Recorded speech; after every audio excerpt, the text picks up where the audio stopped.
Hello everyone, welcome to our channel tech थ्रस। इस video के माध्यम से हम देखने वाले हैं आरआरबी टेक्नीशियन ग्रेड 3 का देखेंगे, जो कि होगा आपका प्लेटफॉर्म रुक्मिणी बुक के थ्रू होगा। इसमें टोटल क्वेश्चन की बात करते हैं तो 100 क्वेश्चन होता है, जिसमें हम सिर्फ जीके और जीएस को कवर करने वाले हैं। आपको बता दें कि एएलपी वाले जो सेशन चला था तो उसमें से जो है 90% अगर बात करते हैं तो सेम पैटर्न पे जो है एग्ज़ाम में देखने को मिला था। एज ए सेम पैटर्न इस बुक से देखने को मिला था, तो उसी को लेकर के अब सेकेंड वाला जो टेक्नीशियन एग्ज़ाम आपका 19 से चालू होने वाला है। तो इस वीडियो को आप ज़रूर देखें और पूरी तरह से आप इसको कवर कीजिए, और आप इसको कवर कीजिएगा, ए टू जेड को कवर कीजिएगा। तो हम इसमें ऑप्शन को भी करने वाले हैं। तो फर्स्ट क्वेश्चन देखते हैं कि साबुन के बुलबुले श्वेत प्रकाश में देखने पर रंगीन दिखाई देते हैं। इस घटना के लिए उत्तरदायी क्या है? तो देखिए, साबुन के बुलबुले को अगर श्वेत प्रकाश में देखेगा तो वहाँ पे थोड़ा सा रंगीन दिखाई देता है। तो इस घटना को हम क्या बोलते हैं? तो इस घटना को हम व्यक्तिकरण बोलते हैं। आखिर व्यक्तिकरण हम बोलते किसको हैं, उसके ऊपर भी हम देख लेते हैं कि व्यक्तिकरण क्या होता है। तो देखिए, व्यक्तिकरण होता है, व्यक्तिकरण की घटना प्रकाश की किरणें की एक दूसरे पर अध्यारोपित होती है। प्रकाश की किरणें के अधिरोपण के कारण जो होता है, ऊर्जा का पुनः वितरण हो जाता है, और एक बार ऊर्जा के मान में वृद्धि तथा एक बार कमी होता है। तो इस प्रकार को होता है। देखिए, ये इस तरह से हो गया, तो एक बार वृद्धि हो जाएगा, कमी होगा, वृद्धि होगा, कमी होगा, इस तरह से इसका जो होता है वेव चलते रहता है। तो इसका आंसर कौन सा हो जाएगा? ऑप्शन नंबर बी हो जाएगा। नेक्स्ट देखते हैं कि उस माध्यम में वेग अधिक होगा। देखिए क्या बोला गया है, उस माध्यम में अगर वेग अधिक होगा तो अपवर्तनांक निम्न में से क्या हो जाएगा? तो देखिए, अपवर्तनांक का एक फॉर्मूला होता है, म्यू इक्वल टू क्या होता है? सी बाई व्यू होता है। सी क्या होता है? प्रकाश की चाल बटे माध्यम में प्रकाश की चाल। तो क्या पूछ रहा है कि उस माध्यम में वेग का मान अगर अधिक हो जाएगा, इस यहाँ पे देखिए, और अकॉर्डिंग टू फार्मूला देखिए, अगर वेग का मान अधिक हो जाएगा, जब भी अधिक होगा तो म्यू का मान क्या हो जाएगा? कम हो जाएगा। तो इसका ऑप्शन क्या हो जाएगा? तो ऑप्शन नंबर ए हो जाएगा। इसका आंसर हो जाएगा कि इसका ऑप्शन ए हो जाएगा, जो कम हो जाएगा। और एक और होता है, म्यू इक्वल टू फार्मूला होता है। म्यू इक्वल टू क्या होता है? 1/λ फार्मूला होता है। इसको भी ध्यान रखिएगा। म्यू क्या हो जाएगा? अपवर्तनांक हो जाएगा। अपवर्तनांक जो होता है इन्वर्सली प्रोपोर्शनल ऑफ वेवलेंथ होता है। नेक्स्ट क्वेश्चन देखते हैं, ध्वनि की प्रबलता और उसके आयाम में क्या संबंध है? तो देखिए, ध्वनि की प्रबलता जो होता है, प्रबलता डायरेक्टली प्रोपोर्शनल जो होता है आयाम का स्क्वायर वर्ग होता है। तो ऑप्शन नंबर कौन सा हो जाएगा? ए जो हो जाएगा यहाँ पे सही हो जाएगा कि प्रबलता जो है डायरेक्टली प्रोपोर्शनल आयाम का स्क्वायर है। नेक्स्ट क्वेश्चन देखते हैं, फोर्थ नंबर क्वेश्चन, फ्लेमिंग के बाएं हाथ के नियम में अंगूठा तर्जनी और मध्यमा क्रमशः किसे निरूपित करता है? तो देखिए, अगर मान लेते हैं कि ये अंगूठा है और ये इस तरह से एक दिया गया है, ठीक है, एक एज एज्यूम कीजिए, तो अंगूठा जो होता है किसको? बल को प्रदर्शित करता है अंगूठा। और ये वाले जो हो जाएगा, ये जो हो जाएगा आपका तर्जनी, एफ बी हो जाएगा, ई हो जाएगा आपका करंट हो जाएगा। तो ये हो जाएगा आपका अंगूठा जो हो जाएगा बल हो जाएगा, तर्जनी जो हो जाएगा चुंबकीय क्षेत्र हो जाएगा, और आई जो हो जाएगा आपका करंट हो जाएगा। तो देखिए, बल लगने वाले बल सी हो जाएगा। अंगूठा जो है बल को दर्शाता है, तो एक ही ऑप्शन इसमें दिया गया, तो ऑप्शन नंबर कौन सा हो जाएगा? 4 का सी हो जाएगा। नेक्स्ट क्वेश्चन देखते हैं, न्यूमेरिकल है कि 30 सेंटीमीटर फोकस दूरी वाले अवतल लेंस इसमें 60 सेंटीमीटर की दूरी पर रखी वस्तु का प्रतिबिंब निर्मित करता है। निर्मित प्रतिबिंब की स्थिति और प्रकृति क्या हो जाएगी? तो देखिए, अवतल लेंस में अगर आप बात करते हैं तो अवतल लेंस में कभी भी बनती है तो आभासी प्रतिबिंब बनेगा और सीधा प्रतिबिंब बनेगा। तो ये तो ऑप्शन से आप इसको छांट सकते हैं। आभासी प्रतिबिंब बनेगा और सीधा प्रतिबिंब बनेगा अवतल लेंस में। तो अवतल लेंस में वास्तविक नहीं बनेगा, इसको भी काट दीजिए, वास्तविक नहीं बनेगा, इसको भी काट दीजिए। तो देखिए, लेंस का फॉर्मूला क्या होता है? 1/v माइनस 1/u बराबर क्या होता है? 1/f होता है। तो जब इसको सब्स्टिट्यूट कीजिएगा, ये क्या दिया गया है? और 30 सेंटीमीटर फोकस दूरी वाले अवतल लेंस, फोकस कितना दिया गया है? फोकस दिया गया आपका 30 सेंटीमीटर, तो माइनस 30 सेंटीमीटर हो जाएगा। और इसमें अवतल लेंस में फोकस दूरी माइनस में होता है, और अवतल लेंस में वस्तु की दूरी 60 सेंटीमीटर दूरी पर वस्तु रखी गई है, तो वस्तु की दूरी भी 60 सेंटीमीटर पूछा गया है। और प्रतिबिंब की स्थिति क्या पूछा गया है? तो अब इसको कैलकुलेट कीजिएगा, 1/v माइनस 1/u बराबर 1/f है। तो पूछा क्या गया है? 1/v निकालना है हमको, तो 1/f प्लस 1/u। अब इस यहाँ पे सब्स्टिट्यूट करके इसको पुट कीजिएगा तो -20 आपका आंसर आ जाएगा यहाँ पे। तो यहाँ पे आंसर कौन सा हो जाएगा? 5 का बी हो जाएगा, यहाँ पे आंसर हो जाएगा। नेक्स्ट क्वेश्चन देखते हैं, कि दो वस्तुओं को जोड़ने पर उसके बीच ऊष्मा प्रवाहित नहीं होता है यदि उसके, तो देखिए यदि क्या बोला गया है कि दो वस्तुओं को जोड़िएगा। मान लेते हैं एक ए वस्तु है और एक ए वस्तु है, अब ये दोनों वस्तुओं को आपस में जोड़िएगा तो इस कंडीशन में ऊष्मा प्रवाहित कब नहीं होगा? तो ऊष्मा प्रवाहित कब होता है? जब हायर से जो होता है लोअर थ्रू होता है। जैसे कि आप यहाँ पे रड, ये एक मान लेते हैं कि एक रड है तो रड जो होता है ठंडा होता है। आप जब इसको आग में डालते हैं तो आपका देखिए धीरे धीरे गर्म होते चला जाता है, मतलब कि गर्म से लेकर के ठंडा तक जो है प्रवाहित होते रहता है। तो यही कंडीशन बोला कि अगर टेम्परेचर समान हो जाएगा तो ऊष्मा का जो है ट्रांसफ़र नहीं हो जाएगा। तो यहाँ पे यही बोलना चाह रहा है कि दो वस्तुओं को जोड़ने पर उसके बीच ऊष्मा प्रवाहित नहीं होता है। तो आवेश समान पे काट दीजिए, विभव समान पे काट दीजिए, धारिता समान पे काट दीजिए, तो इसका ऑप्शन कौन सा हो जाएगा? डी हो जाएगा, तापमान समान पे। नेक्स्ट क्या बोला गया है? जब एक वस्तु को ऊपर की ओर फेंका जाता है, ठीक है, तो अपने शीर्ष पर पहुंचती है तो इसका क्या हो जाएगा? वेग शून्य हो जाएगा, इसका त्वरण शून्य हो जाएगा, इसका वेग शून्य हो जाएगा, इसका त्वरण लगभग 10 मीटर पर सेकंड होता है। वेग जो हो जाएगा 10 मीटर पर सेकंड होता है, त्वरण शून्य हो जाएगा, नहीं होगा, ये भी नहीं होगा। देखिए इसका एक फॉर्मूला है, v बराबर u माइनस GT। माइनस यहाँ इसीलिए इंडिकेट किया क्योंकि ऊपर की ओर फेंका जा रहा है। जब ऊपर की ओर फेंका जाएगा तो यहाँ पे माइनस हो जाएगा, और वही अगर नीचे की ओर रहेगा तो यहाँ पे क्या हो जाएगा? प्लस हो जाएगा। लेकिन जा रहा है अभी ऊपर की ओर, तो हम किसको लेंगे? माइनस वाला को लेंगे। यह ध्यान दीजिएगा इसको। अब क्या बोला है कि वेग जो होता है, वेग क्या बोला है कि जब v ऊपर चला जाएगा तब महत्तम वेग v इक्वल टू क्या हो जाएगा? v इक्वल टू हो जाएगा आपका 0 हो जाएगा। तो v इक्वल टू जब 0 हो गया तो u इक्वल टू GT हो जाएगा, और g के मान 10 मीटर पर सेकंड हो गया। तो यहाँ पे क्या बोला गया? वेग का मान शून्य हो जाएगा, तो वेग का मान ऑब्वियसली शून्य हो गया है, और इसका त्वरण के मान जो है 10 मीटर प्रति सेकंड हो जाएगा। तो ऑप्शन नंबर बी जो हो जाएगा यहाँ पे सही हो जाएगा। नेक्स्ट क्वेश्चन देखते हैं। यदि किसी सर्किट का प्रतिरोध दुगना किया जाता है तो वोल्टेज को समान रखने के लिए सर्किट में प्रवाहित विद्युत धारा क्या हो जाएगा? तो देखिए V बराबर क्या होता है? IR होता है। V बराबर क्या होता है? IR होता है। क्या बोला गया है कि किसी सर्किट में विद्युत प्रतिरोध को दुगना किया जाता है, तो मतलब कि विद्युत प्रतिरोध को दुगना किया जाता है और वोल्टेज को जो है कांस्टेंट रखा गया है, तो करंट का मान क्या हो जाएगा? तो करंट का मान क्या हो जाएगा?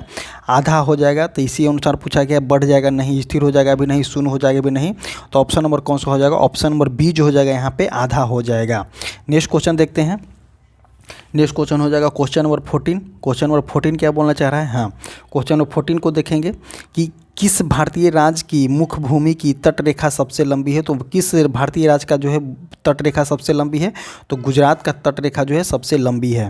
नेक्स्ट क्वेश्चन देखेंगे 15 नंबर क्वेश्चन कि पानीपत का दूसरा युद्ध अकबर और हेमूचंद्र विक्रमादित्य के बीच कब लड़ा गया था? तो देखिए 1526 में जो है 1526 में पानीपत का प्रथम युद्ध लड़ा गया था, 1556 में पानीपत का द्वितीय युद्ध लड़ा गया था, और 1761 में जो है पानीपत का तृतीय युद्ध लड़ा गया था। तो इसमें देखा गया, पूछा गया है कौन सा कि पानीपत का द्वितीय युद्ध में अकबर और हेमचंद्र विक्रमादित्य के बीच हुआ था, तो 1556 इसका आंसर हो जाएगा। इसकी शुरुआत कब हुई थी? तो 5 नवंबर 1556 को लड़ा गया था। किसके बीच में? तो अकबर और हेमूचंद्र विक्रमादित्य के बीच में लड़ा गया था। अब 1526 में किसके बीच लड़ा गया था? तो बाबर और इब्राहिम लोदी के बीच लड़ा गया था। और 1576 में हल्दी घाटी का युद्ध हुआ था। अब 1576 में हल्दी घाटी का युद्ध हुआ था। 1761 में बोल दिया, बता दिया आपको कि पानीपत का तृतीय युद्ध हुआ था। नेक्स्ट क्वेश्चन देखते हैं। नेक्स्ट क्वेश्चन हो जाएगा आपका क्वेश्चन नंबर 21 क्या बोलना चाह रहा है कि निम्नलिखित में से कौन सा कथन सत्य है? तो देखिए निम्नलिखित में कौन सा कथन सत्य है? रेटिना पर बनने वाला प्रतिबिंब उल्टा होता है। तो ये तो सही है कि रेटिना पर बनने वाला प्रतिबिंब क्या होता है? उल्टा होता है, वास्तविक होता है, उल्टा भी होता है, वास्तविक होता है। रेटिना पर बनने वाला प्रतिबिंब मूल छवि के दोगुना होता है, गलत काट दीजिए। रेटिना पर बनने वाला प्रतिबिंब वस्तु के आकार के समान होता है, गलत काट दीजिए। रेटिना पर बनने वाला प्रतिबिंब ऊर्ध्व होता है, भी गलत काट दीजिए। तो इसका आंसर कौन सा हो जाएगा कि रेटिना पर बनने वाला प्रतिबिंब क्या होता है? उल्टा और वास्तविक होता है। तो ऑप्शन नंबर 21 का ए हो जाएगा। नेक्स्ट क्वेश्चन देखते हैं। क्या होता है जब सिल्वर को प्लेट कॉपर सल्फेट के विलयन में रखा जाता है? तो किसको बोला है? सिल्वर को प्लेट कॉपर सल्फेट के विलयन में रखा जाता है तो किसी भी प्रकार की अभिक्रिया नहीं करता है, क्योंकि जो है अभिक्रिया इसीलिए नहीं करता है कि सिल्वर का अभिक्रियाशीलता बहुत कम है। तो ऑप्शन नंबर कौन सा हो जाएगा? इसका सी हो जाएगा। नेक्स्ट क्वेश्चन देखते हैं कि CuNH3 4+2 आयन में Cu की ऑक्सीकरण क्षमता कितना है? तो Cu का ऑक्सीकरण क्षमता कितना हो जाएगा आपका? 2+2 हो जाएगा। नेक्स्ट क्वेश्चन देखते हैं, एक परमाणु अपने आयन के निम्नलिखित में से किसमें भिन्न होता है? तो देखिए परमाणु के आयनों में निम्नलिखित में से किसमें भिन्न होता है? तो देखिए द्रव्यमान संख्या नहीं होगा, यहाँ पे परमाणु संख्या भी नहीं हो जाएगा, न्यूट्रॉन की संख्या भी नहीं हो जाएगा, तो कौन सा हो जाएगा? इलेक्ट्रॉन की संख्या से भिन्न होता है। नेक्स्ट क्वेश्चन देखते हैं कि साधारणतः परिस्थिति में निम्न में से कौन सा ऑक्साइड ठोस होता है? तो देखिए CO2 जो है, CO2 एक प्रकार का गैस है, CO2 एक प्रकार का गैस है, CH4 भी एक प्रकार का गैस है, SO2 भी एक प्रकार का गैस है। तो SiO2 मतलब सिलिकॉन डाइऑक्साइड जो बालू को हम बोलते हैं, तो एक प्रकार का क्या है? सॉलिड है। तो ऑप्शन नंबर बी जो हो जाएगा यहाँ पे सही हो जाएगा। नेक्स्ट क्वेश्चन देखते हैं, question number 26। Fe2+ ion Z के मान इसका 26 दिया गया है में अयुग्मित इलेक्ट्रॉनों की संख्या कितना हो जाएगा? तो अयुग्मित इलेक्ट्रॉनों की संख्या इसमें कितना हो जाएगा? 2+2 कितना हो जाएगा? 4 हो जाएगा। नेक्स्ट क्वेश्चन देखते हैं, भाप अंगार गैस का घटक किसका है? तो देखिए भाप अंगार गैस में क्या होता है? तो कार्बन मोनोऑक्साइड प्लस हाइड्रोजन होता है भाप अंगार गैस में, दोनों जो होता है 50-50% में होता है। तो ऑप्शन नंबर सी बी जो हो जाएगा इसका सही हो जाएगा। नेक्स्ट क्वेश्चन पूछा गया है 28 नंबर, परम शून्य क्या है? तो देखिए परम शून्य वह तापमान है जिस पर एक आदर्श गैस पर शून्य दबाव होगा, यह मानते हुए कि यह गैस बनी हुई है। तो ऑप्शन नंबर सी जो हो जाएगा इसका सही हो जाएगा। ऑप्शन नंबर सी जो हो जाएगा इसका सही हो जाएगा। नेक्स्ट क्वेश्चन देखते हैं, question number 34। Question number 34 question क्या बोलना चाह रहा है कि भारत के संविधान में निम्नलिखित में से कौन सा संविधान संशोधन में नागरिकों को मौलिक कर्तव्य को शामिल किया गया है? तो 42वां संविधान संशोधन 1976 में 51 के क में जो है मौलिक कर्तव्य 10 को शामिल किया गया था। और वही बात करते हैं कि 86वां संविधान संशोधन 2002 में जो है आपका जो है 11वां मौलिक कर्तव्य को शामिल किया गया है। पहले कितना था? तो 10 था, तो स्टार्टिंग में 10 था, वो लास्ट में 86वां संविधान संशोधन 2002 में जो है 11वां को शामिल किया गया है। 36वां संविधान संशोधन से जो है सिक्किम को 36वां संविधान संशोधन से सिक्किम को जो है 22वां राज्य का दर्जा दिया गया था। अब 44वां संविधान संशोधन 1978 हो जाएगा। नेक्स्ट क्वेश्चन देखते हैं, question number 35, net national product क्या होता है? तो देखिए नेट नेशनल प्रोडक्ट जो होता है GNP में से अगर हम डिप्रिसिएशन मतलब कि मूल ह्रास को हटा देते हैं तो हमारा क्या हो जाएगा? नेट नेशनल प्रोडक्ट हो जाएगा। तो ऑप्शन नंबर सी जो हो जाएगा यहाँ पे सही हो जाएगा। नेक्स्ट क्वेश्चन देखते हैं, क्वेश्चन नंबर 41 क्या बोलना चाह रहा है? 41 बोलना चाह रहा है यहाँ पे कि अर्हेनियम के अनुसार जो है HCl क्या होता है? तो देखिए अर्हेनियम के अनुसार जो होता है HCl क्या है? तो HCl एक प्रकार का एसिड है। अर्हेनियम के अनुसार जो होता है अगर किसी विलयन में जो जलीय घोल में हाइड्रोजन आयन को देता है, मतलब कि जलीय घोल में हाइड्रोजन आयन को देता है, वो हो जाएगा आपका अम्लीय हो जाएगा। और वही जो अगर हाइड्रोक्साइड आयन को देता है, OH हाइड्रोक्साइड आयन को देता है, वो क्या हो जाता है? क्षारीय होता है। किसके अनुसार होता है? अर्हेनियम के अनुसार। तो पूछा गया क्या कि HCl जो हो जाएगा आपका अम्ल हो जाएगा। HCl हो गया, H2SO4 हो गया, और HCl हो गया, H2SO4 हो गया, ये जो हो जाएगा आपका अम्ल हो जाएगा। और potassium hydroxide NaOH, sodium hydroxide, potassium hydroxide, ये सभी जो होता है आपका क्षार होता है। नेक्स्ट क्वेश्चन देखते हैं, वह एकमात्र धातु कौन सा है जो कमरे के ताप पर द्रव में बदल जाती है? तो देखिए कमरे क्या पूछा गया है, क्वेश्चन को देखिएगा, वह एकमात्र अधातु पूछा गया है। तो वह एकमात्र धातु कौन है जो कमरे के ताप पर द्रव में बदल जाता है? तो इसका आंसर कौन सा हो जाएगा? ब्रोमीन जो हो जाएगा। कमरे के ताप पर जो होता है द्रव अवस्था में होता है। इसका कितना है परमाणु संख्या होता है? इसका 35। इसका परमाणु संख्या 35 होता है। और पारा जो होता है कमरे के ताप पर जो होता है, ये धातु है। पारा एक प्रकार का धातु है जो कमरे के ताप पर द्रव अवस्था में होता है। यही दो क्वेश्चन जो है ज़्यादातर मार्केट में आपको देखने का, अगर धातु पूछा जाएगा तब पारा हो जाएगा, और अगर अधातु पूछा जाएगा तो वहाँ पे ब्रोमीन हो जाएगा। नेक्स्ट क्वेश्चन देखते हैं, निम्नलिखित में से कौन सा यौगिक गुर्दे की पथरी का निर्माण करने के लिए सर्वाधिक समान यौगिक होता है? तो देखिए गुर्दे के पथरी का निर्माण करने के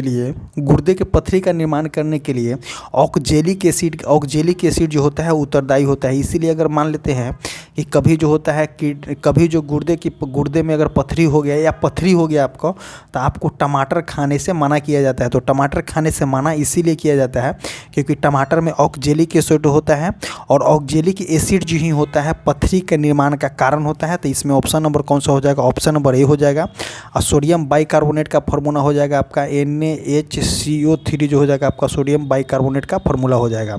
नेक्स्ट क्वेश्चन देखते हैं, रेडियम किस खनिज से प्राप्त होता है? तो रेडियम आपको बता दें कि रेडियम आपका हेमाटाइट से क्या प्राप्त होता है? लोहा प्राप्त होता है। और रेडियम आपका किससे प्राप्त होता है? तो पिच ब्लेड से आपका रेडियम प्राप्त होता है। नेक्स्ट क्वेश्चन देखते हैं, नेक्स्ट क्वेश्चन देखेंगे, ABO और RH रक्त समूहों के लिए एंटीजन निम्न में से किस पर मौजूद होता है? तो देखिए एंटीजन पूछा गया है, ABH और RH रक्त समूहों में एंटीजन निम्न में से किस पे मौजूद होता है? तो ऑप्शन नंबर C जो हो जाएगा सही हो जाएगा कि RBC पे एंटीजन मौजूद होता है। नेक्स्ट क्वेश्चन देखेंगे कि कार्बोहाइड्रेट पाचन के अंतिम उत्पाद कौन सा है? तो देखिए कार्बोहाइड्रेट पाचन का अगर अंतिम उत्पाद पूछा जाता है तो ग्लूकोज हो जाएगा, ग्लैक्टोज हो जाएगा, फ्रक्टोज हो जाएगा, मोनोसैकेराइड हो जाएगा। तो देखिए ये सभी किस में है? तो ग्लूकोज हो जाएगा, ग्लैक्टोज हो जाएगा, फ्रक्टोज हो जाएगा, मोनोसैकेराइड हो जाएगा। तो ऑप्शन नंबर ए जो हो जाएगा सही हो जाएगा।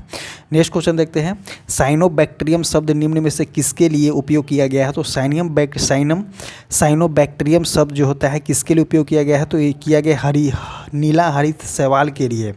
साइनोबैक्टीरियम शब्द जो होता है नीला हरित शैवाल के लिए उपयोग किया गया है। शैवाल जो होता है सर्वाधिक आध पौधे का विशाल समूह होता है। शैवाल के 4 प्रकार के वर्णन किए गए हैं, क्लोरोफिल, जैंथोफिल, कैरोटीन, फाइकोबिलिन, ये सभी जो है कैवाल के रूप होता है। इसमें क्या बोला है? नीलाहारी शैवाल है। ये क्या है? मोनेरा। ये क्या बोला गया है? मोनेरा वर्ग से संबंधित है। इसको भी याद कीजिएगा कि जो हो साइनोबैक्टीरिया जो होता है ये जो है नीलाहारी शैवाल से संबंधित है। ये जो है इसको जो है मोनेरा समूह से संबंधित है। तो ऑप्शन नंबर बी जो हो जाएगा सही हो जाएगा। नेक्स्ट क्वेश्चन देखते हैं, प्रकाश संश्लेषण के प्रयोग में हम स्टार्च की उपस्थिति को क्यों मापते हैं? प्रकाश संश्लेषण के प्रयोग में हम स्टार्च की उपस्थिति को क्यों मापते हैं? तो देखिए स्टार्च की उपस्थिति को मापने के लिए प्रकाश संश्लेषण के परिणाम स्वरूप स्टार्च का निर्माण होता है। ग्लूकोज जल में अविलेय होता है। निर्मित ग्लूकोज स्टार्च में रूपांतरित हो जाता है। ग्लूकोज पादप के विलय में शामिल होता है। तो देखिए पूछा क्या गया है कि प्रकाश संश्लेषण के प्रयोग में हम स्टार्च की उपस्थिति को क्यों मापते हैं? तो प्रकाश संश्लेषण के परिणाम स्वरूप स्टार्च का निर्माण होता है। निर्मित ग्लूकोज स्टार्च के रूप में रूपांतरित होती है। तो इसका ऑप्शन नंबर 48 का सी हो जाएगा कि 48 का क्या हो जाएगा? सी हो जाएगा, क्योंकि जो होता है पादप में क्या होता है? स्टार्च होता है, ग्लूकोज के स्थानांतरण हो जाता है। निर्मित ग्लूकोज का जो स्थानांतरण जो होता है स्टार्च में हो जाता है। नेक्स्ट क्वेश्चन देखते हैं हम यहाँ पे। नेक्स्ट क्वेश्चन देखेंगे 54 नंबर क्वेश्चन। 54 क्या बोलना चाह रहा है कि भारत की पहली सुपर फास्ट ट्रेन का नाम क्या है? तो देखिए भारत की सबसे पहली सुपर फास्ट अगर ट्रेन की बात करते हैं तो उसका नाम है डेक्कन क्वीन। सबसे सुपर फास्ट ट्रेन है। इसकी जो है 1 जून 1930 को जो है 1 जून 1930 को इसको चलाया गया था। इसको जो है 1 जून 1930 को चलाया गया है डेक्कन क्वीन को। और सबसे पहले अगर बात करते हैं तो 16 अप्रैल 1853 को जो है लॉर्ड डलहौजी के टाइम में, लॉर्ड डलहौजी उस टाइम वायसराय थे। तो 16 अप्रैल 1853 लॉर्ड डलहौजी के टाइम में, लॉर्ड डलहौजी वायसराय नहीं था। तो 1853 में जो है 16 अप्रैल 1853 में लॉर्ड डलहौजी के शासन काल में, लॉर्ड डलहौजी वायसराय उस टाइम नहीं था क्योंकि वायसराय की पद जो है 1857 की क्रांति के बाद आई है। तो 16 अप्रैल 1853 में लॉर्ड डलहौजी के शासन काल में जो है ट्रेन को सुचारू रूप से चालू किया गया था। कितना? 34 किलोमीटर ट्रेन चला था। और इसका जो है डेक्कन क्वीन का जो है 1 जून 1930 को चालू किया गया। तो सबसे पहले यही हो जाएगा। और अभी जो है एट प्रेजेंट जो है सबसे फास्ट ट्रेन कौन सा है? ट्रेन 18 का नाम कौन सा है? वंदे भारत ट्रेन, जिसकी शुरुआत जो है 15 फरवरी 2019 को किया गया है। ये जो है आरआरबी रेलवे में पूछा गया क्वेश्चन है। नेक्स्ट क्वेश्चन देखते हैं, गीत गोविंद किसने लिखा था? तो देखिए गीत गोविंद किसने लिखा है? तो गीत गोविंद के लेखक कौन है? तो जयदेव का गीत गोविंद लिखा गया है। नेक्स्ट क्वेश्चन देखते हैं। नेक्स्ट क्वेश्चन हो जाएगा आपका क्वेश्चन नंबर 61 क्या बोलना चाह रहा है कि लैंगरहैंस की दीपिका होती है। तो देखिए लैंगरहैंस की दीपिका क्या होती है? रूपांतरित लसिका होती है, नहीं हो जाएगा। पीयूष ग्रंथि के लिए विशिष्ट होता है, ये भी नहीं हो जाएगा। अग्नाशय में नलिकाहीन ग्रंथियाँ होता है, तो देखिए लैंगरहंस दीपिका कहाँ में होता है, तो अग्नाशय के पास होता है, तो ऑप्शन नंबर सी जो हो जाएगा इसका सही हो जाएगा। नेक्स्ट क्वेश्चन देखते हैं 62 नंबर क्वेश्चन। 62 नंबर क्या बोलना चाह रहा है कि निम्नलिखित में से कौन सा यह सुनिश्चित करता है कि श्वसन के दौरान वायु मार्ग बंद नहीं हो, तो देखिए डायफ्रामा नहीं हो जाएगा, अस्थि मज्जा को ऐसी काट दीजिए, सश्लेष्मा को ऐसी काट दीजिए, तो इसका आंसर कौन सा हो जाएगा, उपास्थि बल्य हो जाएगा। डायफ्रामा का काम क्या होता है, फेफड़ा को घटाने बढ़ाने का काम करते हैं, और इसमें कौन सा हो जाएगा, इसका आंसर हो जाएगा उपास्थि बल्य हो जाएगा। निम्न में से कौन सा जोड़ा गलत जोड़ा है, तो देखिए अमरूद, बेरी, आम का डूप, नारियल के भ्रूणपोष और अंजीर का भ्रूणपोष ही खाया जाता है। अंजीर का भी क्या खाया जाता है, भ्रूणपोष खाया जाता है, तो ऑप्शन नंबर अंजीर का। देखिए ये पूछा गया है क्या कि खाने वाला भाग पूछा गया, तो देखिए बैर का अगर खाने वाला भाग हम देखेंगे तो बैर का खाने वाला भाग क्या होता है, हम बाह्य एवं मध्य फल भित्ति खाते हैं बैर का। अमरूद का हम बाह्य भाग भी अमरूद का खाते हैं, मध्य फल भित्ति भी खाते हैं। आम का भी हम क्या खाते हैं, तो आम का मध्य फल भित्ति खाते हैं, यहाँ पे डूप लिखा गया है। और अंजीर का खाते हैं, तो अंजीर का देखिए अंजीर का खाने वाला भाग होता है आपका मांसल एवं अंडाशय। अंजीर का जो होता है मांसल एवं अंडाशय खाया जाता है, तो ऑप्शन नंबर सी जो हो जाएगा यहाँ पे गलत जोड़ा है, ऑप्शन नंबर सी जो हो जाएगा सही हो जाएगा। नेक्स्ट क्वेश्चन देखते हैं, ग्रीन हाउस प्रभाव में निम्न गैसों के प्रत्यक्ष योगदान का बढ़ावा जो होता है, बढ़ावा सही क्रम में किया जाना है, तो देखिए सबसे पहले क्या हो जाएगा, ओजोन के बाद मीथेन, कार्बन डाइऑक्साइड, जलवाष्प, तो ऑप्शन नंबर ए जो हो जाएगा यहाँ पे सही हो जाएगा। नेक्स्ट क्वेश्चन देखते हैं, दाचिंगम राष्ट्रीय उद्यान निम्नलिखित में से किससे संबंधित है, तो दाचिंगम राष्ट्रीय उद्यान जो जम्मू कश्मीर में है, ये जो है हंगुल या कश्मीर स्टैग के लिए फेमस है, तो ऑप्शन नंबर बी जो हो जाएगा इसका सही हो जाएगा। नेक्स्ट क्वेश्चन देखते हैं, निम्नलिखित में से कौन सा हार्मोन स्तन ग्रंथि के विकास को नियंत्रण करते हैं, तो देखिए स्तन ग्रंथि के विकास को नियंत्रण करता है, तो इसका ऑप्शन कौन सा हो जाएगा, प्रोलैक्टिन हो जाएगा, नहीं कि यहाँ पे ऑक्सीटोसिन हो जाएगा। ऑप्शन नंबर कौन सा हो जाएगा, ए हो जाएगा। नेक्स्ट क्वेश्चन देखते हैं, लुप्त प्राय एक जो होता है प्रोलैक्टिन की अधिकता के, अगर ब्लड में प्रोलैक्टिन की अधिकता हो जाने के कारण ब्लड में अगर प्रोलैक्टिन की अधिकता हो जाता है, तो उस कंडीशन में आपको कौन सी बीमारी हो जाएगी, तो हाइपर प्रोलैक्टिनीमिया। अगर इन केस मानते हैं कि ब्लड में प्रोलैक्टिन की अधिकता हो जाएगी, तो उस कंडीशन में आपको हाइपर प्रोलैक्टिनीमिया बीमारी हो जाएगी। और वही रक्त में अगर प्रोलैक्टिन की मात्रा कम हो जाएगी, प्रवाहित होने की स्थिति कम हो जाएगी, तो उसको क्या बोलते थे, हाइपो प्रोलैक्टिनीमिया इसको बोला जाता है। कम वाला की हाइपो बोला जाता है, और ज़्यादा वाला का क्या बोलते हैं, हाइपर प्रोलैक्टिनीमिया बोला जाता है। ये क्वेश्चन जो है याद कीजिएगा, क्योंकि रेलवे में ये पूछा गया क्वेश्चन है। नेक्स्ट क्वेश्चन देखते हैं, लुप्तप्राय या दुर्लभ प्रजातियों को सुरक्षा एवं संरक्षण के लिए उन्हें उसके प्राकृतिक विकास से किस दूसरे व्यवस्थित क्षेत्र में ले जाने को कहा जाता है, तो इसका आंसर कौन सा होता है, एक्स सीटू संरक्षण इसको बोला जाता है। नेक्स्ट क्वेश्चन देखते हैं, मानव जीव के औसतम कितनी स्वाद नलिकाएं मौजूद होती है, तो देखिए मानव जीव में औसतम जो होता है वो है 2000 से 8000 स्वाद नलिकाएं मौजूद होता है। और देखिए एक जो होता है, आप जीव का फिगर बनाइए, तो जीव का फिगर बनाइए, तो जीव का फिगर कुछ इस तरह से हो जाएगा आपका, कुछ इस तरह से एज्यूम कर लीजिए। तो यहाँ पे जो होता है सबसे टॉप में क्या होता है, नमकीन होता है, और यहाँ पे अगर टॉप में नमकीन हो गया, और नमकीन के बाद हम देखेंगे कि नमकीन हो जाएगा, सामने सिरा पे नमकीन होता है, और आगे की ओर जो होता है देखिए फ्रंट वाले भाग हो जाएगा, ये सभी मीठा होता है, और जो है सबसे पीछे वाला भाग जो होता है कड़वा होता है, और पीछे के अगल बगल आजू बाजू वाले भाग क्या होता है, अगल बगल आजू बाजू वाले भाग होता है, दोनों ओर जो है खट्टा को महसूस करता है। तो यही जो है इसको याद कीजिएगा, कभी कभी इस तरह से क्वेश्चन जो है देखने को आपको एग्जाम में मिलेगा। नेक्स्ट क्वेश्चन देखते हैं हम यहाँ पे, क्वेश्चन नंबर 74। क्वेश्चन नंबर 74 क्या बोलना चाह रहा है, 74 बोलना चाह रहा है कि भारतीय पैरा ओलंपिक समिति के वर्तमान नवंबर 2024 के अनुसार अध्यक्ष कौन है, तो इसका अध्यक्ष हो जाएंगे आपका देवेंद्र झझरिया।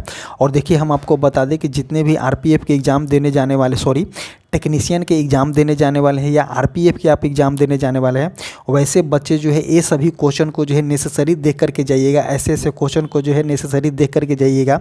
अवार्ड से क्वेश्चन देख के जाइएगा, पद्मश्री से क्वेश्चन देख करके जाइएगा। आपको जो है एक न एक क्वेश्चन आपको एग्जाम में देखने को अवश्य मिलेगा। सो ये सभी जो है क्वेश्चन आप देख करके जाइएगा। नेक्स्ट क्वेश्चन देखते हैं कि भारत का सबसे लंबा समुद्र पुल कौन सा हो जाएगा। तो देखिए समुद्र पुल पूछा गया है तो इसका आंसर हो जाएगा अटल सेतु पुल, जो कि मुंबई में बना है, वही हो जाएगा। इसका आंसर हो जाएगा अटल सेतु पुल। 25 का क्या हो जाएगा, 25 का ए हो जाएगा। नेक्स्ट क्वेश्चन देखते हैं 81 नंबर क्वेश्चन। 81 नंबर क्वेश्चन क्या बोलना चाह रहा है कि चेचक जो है चिकन पॉक्स किस वायरस के कारण होता है। तो देखिए चेचक चिकन पॉक्स बोला गया है तो देखिए वेस्ट नाइल से नहीं हो जाएगा। हर्पिस तो काट दीजिए, ये भी वायरस संबंधित बीमारी है, बट हर्पिस अलग बीमारी है। राइनोवायरस इसको भी काट दीजिए, तो ऑप्शन नंबर वेरिसेला हो जाएगा इसका आंसर। इसका आंसर हो जाएगा क्या, वेरिसेला इसका आंसर हो जाएगा। नेक्स्ट क्वेश्चन देखते हैं, न्यूमेरिकल से क्वेश्चन है, बनाएंगे इसको कि 3 केजी संहिता के किस पिंड द्वारा आरोपित बल 25 सेकेंड में उसकी चाल को जो है 25 मीटर पर सेकेंड से 3.5 मीटर पर सेकेंड की दर हो जाता है। पिंड की गति और दिशा अपरिवर्तित रहता है, तो बल का परिमाण और दिशा क्या हो जाएगा।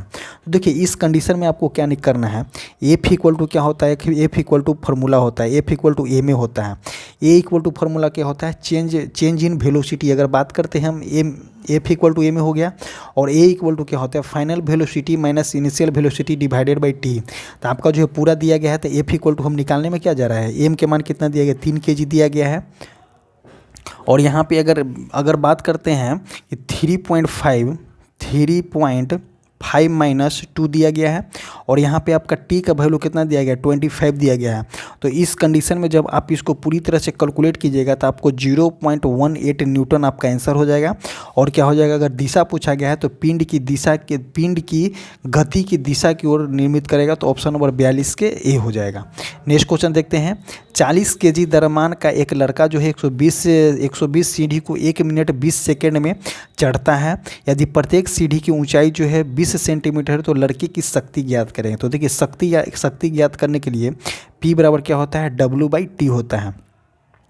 जब P बराबर W/T दिया गया है तो W के मान हमको निकालना है। W के मान क्या हो जाएगा, यहाँ पे mgh हो जाएगा। mgh क्यों हो जाएगा कि पोटेंशियल एनर्जी हो जाएगा, क्योंकि सीढ़ी पे चढ़ रहा है।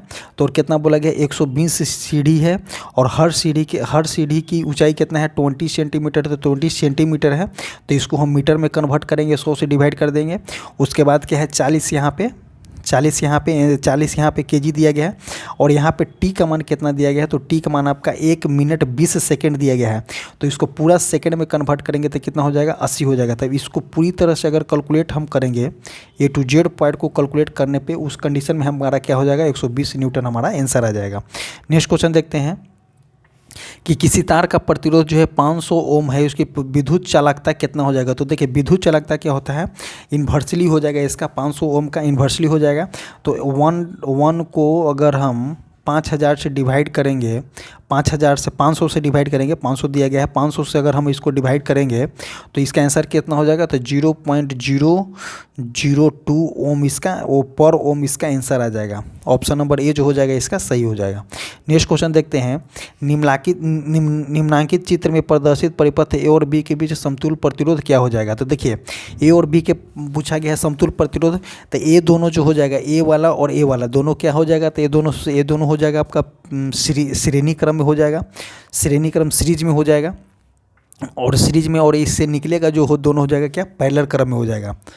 तो देखिए श्रेणी क्रम में पूछा गया है, इसको कैलकुलेट करते हैं तो इसका श्रेणी क्रम में कितना हो जाएगा। श्रेणी क्रम के फॉर्मूला होता है R equal to R1 plus R2 plus R3 and so on. तो दो को दिया गया है तो कितना हो जाएगा, 6 हो जाएगा, और एक कितना दिया गया है, इसमें 6 दिया गया है। तो इसको पैरेलल क्रम में 1/6 प्लस 1/6 कीजिएगा, तो यहाँ पे 6 हो जाएगा। इसको कैलकुलेट करने पे 2 हो जाएगा, इसको काटिएगा तो कितना हो जाएगा, 1/3 हो जाएगा। इसको हम 1/R इक्वल टू 1/3 लेंगे, तो R इक्वल टू कितना हो जाएगा मेरा, 3 यहाँ पे आंसर आ जाएगा। तो ऑप्शन नंबर सी जो हो जाएगा करेक्ट हो जाएगा। एक पूछा गया है क्या, एक घरेलू परिपथ में 5 एम्पियर का फ्यूज लगा है और 60 वाट और 220 वोल्ट के अंकित कितने बल्ब इस परिपथ में लगाए जा सकते हैं। तो देखिए एक फार्मूला होता है इसका, P बराबर VI यहाँ पे फार्मूला होता है। तो देखिए P बराबर VI दिया गया है और नंबर ऑफ N बल्ब हमको लगाना है। तो देखिए N बल्ब हमको लगाना है, कितना वाट का है, 60 वाट का है। ये तो हम P निकालिए और यहाँ पे हमको V का मान कितना दिया गया है, 200 दिया गया है और I का मान कितना दिया गया है, 5 दिया गया है। तो इसको डिवाइड करेंगे और इस कंडीशन में जब इसको हम डिवाइड करेंगे तो N का मान मेरा कितना आ जाएगा, 18 आ जाएगा। तो ऑप्शन नंबर कौन सा हो जाएगा, B जो हो जाएगा सही हो जाएगा। नेक्स्ट क्वेश्चन देखते हैं कि ए धातु विस्थापित करता है और विस्थापित करता है C को उसके लवण के विलयन में। तो देखिए ए धातु जो है विस्थापित करता है C को उसके लवण के विलयता में। तो A ग्रेटर देन यहाँ पे क्या हो जाएगा, C हो जाएगा। और क्या पूछा गया, B धातु प्रस्थापित करता है D उसके लवण के विलयता में। तो क्या बोला, B ग्रेटर देन क्या हो जाएगा, D हो जाएगा। और क्या पूछा गया है, C धातु विस्थापित करता है B को उसके लवण के विलयता में। तो क्या हो जाएगा यहाँ पे C ग्रेटर देन क्या हो जाएगा, B ग्रेटर देन यहाँ पे क्या हो जाएगा, C हो जाएगा। जब इस तरह से आ गया है तो ए सभी क्या हो जाएगा, A greater than B greater than A greater than B greater than C greater than क्या हो जाएगा, D हो जाएगा। तो ऑप्शन नंबर B जो हो जाएगा यहाँ पे सही हो जाएगा। नेक्स्ट क्वेश्चन देखते हैं, निम्न अभिक्रिया में ZNO क्रमशः कौन सी प्रकृति प्रदर्शित करता है। तो देखिए ZNO पूछा गया कौन सी प्रकृति जो है प्रदर्शित करता है, तो अम्ल और क्षार प्रकृति प्रदर्शित करेगा यहाँ पे। तो ऑप्शन नंबर D जो हो जाएगा यहाँ पे करेक्ट हो जाएगा। ऑप्शन नंबर D जो हो जाएगा इसका आंसर हो जाएगा। नेक्स्ट क्वेश्चन देखते हैं, नेक्स्ट क्वेश्चन हो जाएगा आपका 94 नंबर क्वेश्चन। 94 क्या बोलना चाह रहा है कि केंद्र सरकार ने देश में 1 जुलाई 2024 को इंडियन पैनल कोड IPC की जगह कौन सी संहिता लागू की है। तो देखिए IPC की जगह कौन सी संहिता लागू की है, तो भारत न्याय संहिता। ऑप्शन नंबर A जो हो जाएगा इसका सही हो जाएगा। नेक्स्ट क्वेश्चन देखते हैं कि विश्व की सबसे बड़ी लोकतांत्रिक चुनाव 2024 में किस देश में पूरी हुई है। तो देखिए विश्व की अगर सबसे बड़ी लोकतांत्रिक देश बोला जाता है तो अपना इंडिया हो जाएगा। और अपना इंडिया में ही 2024 में लोकतंत्र की चुनाव हुई है। 2024 में चुनाव हुई है और लोकतंत्र की सबसे बड़ी पार्टी हो जाएगा सबसे बड़ी, अगर पूछा जाए कि सबसे बड़ी लोकतंत्र, विश्व की सबसे बड़ी लोकतंत्र 2024 में चुनाव कहाँ में हुआ है, तो इंडिया में हुआ है। तो ऑप्शन नंबर C जो हो जाएगा इसका आंसर हो जाएगा। नेक्स्ट क्वेश्चन देखते हैं। नेक्स्ट क्वेश्चन यहीं तक क्वेश्चन समाप्त होता है। आपको वीडियो कैसा लगा आप कमेंट करके बताइएगा। इसके माध्यम से हम आपको जो है हम क्या बोलते हैं इसको कि न्यूमेरिकल को भी कराने की कोशिश की है। देखिए न्यूमेरिकल जो है स्क्रीन पे बनाना पॉसिबल नहीं हो पाता है, बट जितना हद तक है हम उसको करने की कोशिश करते हैं। और आपको बता दें कि हमारा जो टेलीग्राम चैनल है, कमेंट बॉक्स डिस्क्रिप्शन बॉक्स में उसका लिंक पिन किया गया है, आप ज़रूर जुड़े। और वहाँ पर आपको एक नंबर भी दिया गया है, उस कंडीशन में आप नंबर से भी आप किसी भी प्रकार के कॉन्टैक्ट कर सकते हैं। इसी तरह से वीडियो समाप्त होता है। Thank you.